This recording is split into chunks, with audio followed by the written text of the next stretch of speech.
Railway स्टेशनजवळ रात्रीच्या अंधारात एका निरागस मुलीवर घडलेला अत्याचार. अकोला शहरात समाजमन हादरवणारी ही घटना आता उघडकीस आली आहे. अवघ्या 14 वर्षाच्या अल्पवयीन मुलीवर अत्याचार करून पसार झालेला आरोपी अखेर पोलिसांच्या जाळ्यात सापडला आहे. ही धक्कादायक घटना आहे अकोला शहरातील, जिथं 7 एप्रिलच्या रात्री एका अल्पवयीन मुलीवर रेल्वे स्टेशन परिसरात एका अज्ञात मोटरसायकल स्वाराने अत्याचार केला. पीडित मुलीने दिलेल्या तक्रारीनंतर रामदासपेठ पोलीस स्टेशनमध्ये गुन्हा दाखल करण्यात आला.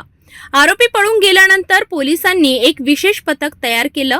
अनेक दिवसांच्या अथक तपासानंतर शेवटी आरोपीला अटक करण्यात पोलिसांना यश आलं. सध्या आरोपी पोलिसांच्या ताब्यात असून त्याची कसून चौकशी सुरू आहे.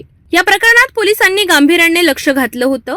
पीडितेला न्याय मिळवून देण्यासाठी आम्ही संपूर्ण पथकासोबत कार्यरत होतो. आरोपीची लपण्याची ठिकाणं आम्ही शोधली आणि त्याला अटक करण्यात यश मिळवलं, अशी प्रतिक्रिया रामदासपेठ पोलीस ठाण्याचे पोलीस निरीक्षक मनोज बहुरे यांनी दिली.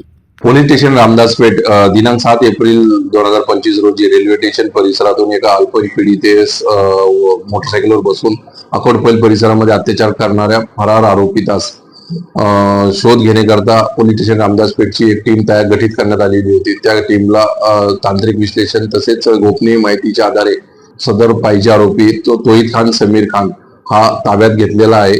त्यास काल पोलीस स्टेशन रामदासपेठ येथे अटक कारवाई रात्री उशिरा करण्यात आलेली आहे. आज रोजी त्याला मान्य न्यायालयात हजर करून त्याचा PCR रिमांड घेऊन सदर गुन्ह्यामध्ये अधिक तपास करीत आहे.